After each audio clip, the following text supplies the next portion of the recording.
श्री स्वामी समर्थ तुम्हा सर्वांचं माझ्या चॅनलमध्ये मनापासून स्वागत आहे। वटपौर्णिमेच्या दिवशी आपल्याला पूजा कशी करायची आहे, साहित्य काय लागणार आहे, त्याचबरोबर पूजा विधी कशा प्रकारे करायची आहे याबद्दलची संपूर्ण माहिती मी तुम्हाला आजच्या व्हिडिओमध्ये सांगणार आहे। व्हिडिओ पूर्ण बघा जेणेकरून तुम्हाला संपूर्ण माहिती मिळेल। जर तुम्ही चॅनलवर नवीन असाल तर चॅनलला सबस्क्राइब करायला मात्र विसरू नका आणि व्हिडिओला लाईक करायला मात्र विसरू नका। बघा, महिला आपल्या पतीच्या दीर्घायुष्यासाठी वटसावित्री व्रत करतात। या व्रताचे पालन केल्याने वैवाहिक जीवनात येणाऱ्या समस्यांपासून मुक्ती मिळते। हे व्रत ज्येष्ठ पौर्णिमेच्या दिवशी करतात। ज्येष्ठ पौर्णिमा ही वट पौर्णिमा नावाने ओळखली जाते। सुवासिनी महिला या दिवशी वडाच्या झाडाची मनोभावे पूजा करतात। वास्तविक पाहता वट सावित्रीचे व्रत हे 3 दिवसाचे असतं। ज्या महिलांना संपूर्ण 3 दिवस व्रत करणं शक्य नाही त्या महिलांनी केवळ वट पौर्णिमेच्या दिवशी दिवस हे व्रत करावे असे शास्त्रात सांगितले गेले आहे। त्याचबरोबर वट सावित्री पौर्णिमेच्या दिवशी सुवासिनी महिला वडाची पूजा करून आपल्या पतीच्या दीर्घायुष्यासाठी प्रार्थना करतात। सकाळची नित्यकर्म उरकवल्यानंतर सौभाग्य अलंकार परिधान करून वडाचे पूजन केले जाते। आताच्या काळामध्ये काय करतात महिला की वडाचे फांदी घरी घेऊन येतात आणि त्याची पूजा करत असतात, पण मात्र हे असे करू नका। आपल्याला वडाच्या झाडाची फांदीची आपल्याला पूजा नाही करायची आहे, वडाच्या झाडाची आपल्याला पूजा करायची आहे। वडाच्या झाडाची पूजा करण्यालाच या दिवशी महत्त्व असतं। प्रत्येक महिला आपल्या पतीच्या दीर्घायुष्यासाठी वटपौर्णिमेचे व्रत करत असते। यामुळे वैवाहिक जीवनातील अडचणी दूर होतात अशी मान्यता आहे। पौराणिक कथेनुसार त्या दिवशी सावित्रीने सत्यवानाचे प्राण परत आणले अशी आख्यायिका आहे। त्यामुळे वटपौर्णिमेला हिंदू धर्मात खूप महत्त्व आहे। वट सावित्री व्रताच्या दिवशी वडाचे झाड म्हणजेच वटवृक्षाची पूजा केली जाते, कारण या झाडाच्या पारंब्यांजवळ सावित्रीच्या मृत पतीचा मृतदेह सुरक्षित ठेवला होता। तसेच वड हा वृक्ष दीर्घायुषी असल्याने वृक्षाचे संवर्धन आणि जतन व्हावे अशा हेतूने पूजा करण्याची पद्धत आहे। आपल्या जोडीदाराला दीर्घायुष्य आणि निरोगी जीवनासाठी वट सावित्री व्रत केले जाते।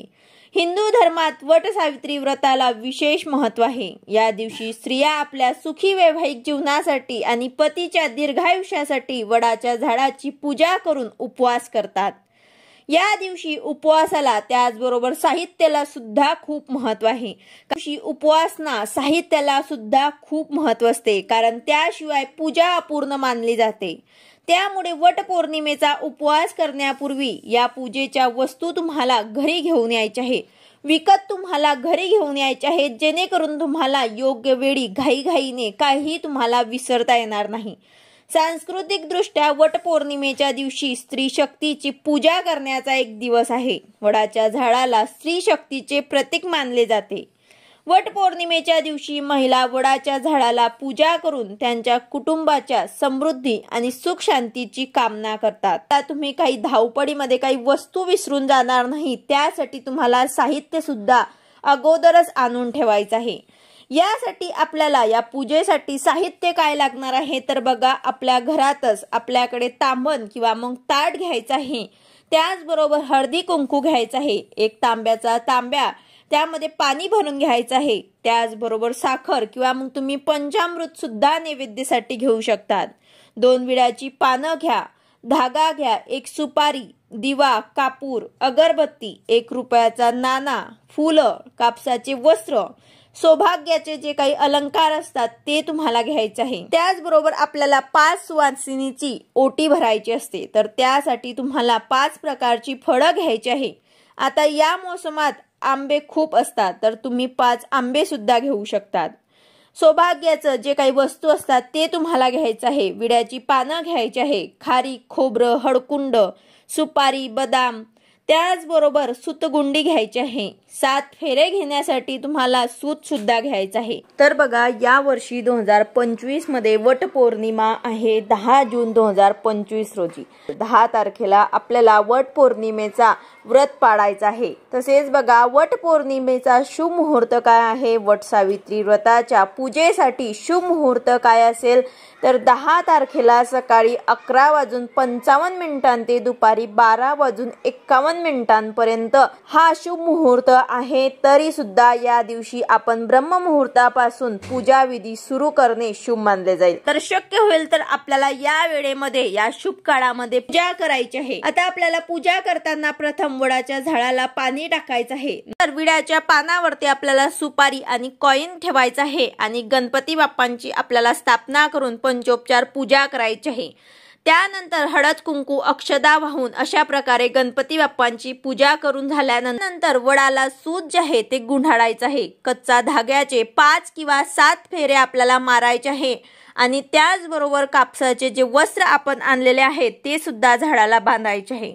त्यानंतर आरती करायची आहे आणि या दिवशी स्त्रियांनी उपवास करायचा आहे। पूजा झाल्यानंतर वडाचं दर्शन घ्यायचं आहे। हळदी कुंकू वाहून आंबे पैसे वडापुढे ठेवून नमस्कार करायचा आहे। वडाला 3 प्रदक्षिणा घालायची आहे आणि त्याचबरोबर 5 सुवासिनींना आंबे आणि गहू हे देऊन आपल्याला ओटी भरायची आहे। अशा प्रकारे तुम्हाला स्त्रियांना हळदी कुंकू लावून ओटी सुद्धा तिथेच आपल्याला भरून घ्यायची आहे। उपवासाच्या दिवशी जर आपल्याला शक्य होईल तर वडाच्या झाडाखाली बसूनच आपल्याला कथा ऐकली तर अतिशय उत्तम। आपली जे काही इच्छा आहे ते नक्कीच पूर्ण होत असते। या व्रतात महिला सावित्री सत्यवानाची कथा ऐकतात। वडाच्या झाडाखाली सावित्रीने पती सत्यवानाला पुनर्जीवित केले होते आणि दुसऱ्या कथेनुसार मार्कंडे ऋषींनी बाल मुकुंदाला वटवृक्षाची पूजा केल्यापासून भगवान शिवाच्या आशीर्वादाने वटवृक्षाच्या पानात आपले बोट चोखताना पाहिले होते। वडाच्या झाडाच्या उपवासनेमुळे घरात शांती आणि आनंद निर्माण होत असतो। आपण वट पौर्णिमेची पूजा करत असतात त्यानंतर आपल्याला वडाला प्रार्थना करायची आहे आणि हा मंत्र सुद्धा आपल्याला बोलायचा आहे। मंत्र अशा प्रकारे आहे, ओम वटमूले स्थितो ब्रह्मा वटमध्ये जनार्दन वटाग्रे तू शिवो देव सावित्री वट संस्कृतात असा आपल्याला मंत्र सुद्धा बोलायचा आहे आणि वडाला आपल्याला प्रार्थना करायची आहे। आपल्या घरासाठी आपल्या पतीच्या दीर्घायुष्यासाठी कल्याणासाठी हा एक दिवस असतो जेव्हा आपल्याला प्रार्थना करून वडाला सांगायचं आहे। वटवृक्षाच्या पूजेमागचे धार्मिक महत्व असे आहे की वटवृक्षाच्या खोडात विष्णू, मुळात ब्रह्मा आणि फांद्यांमध्ये शिव विराजमान आहेत।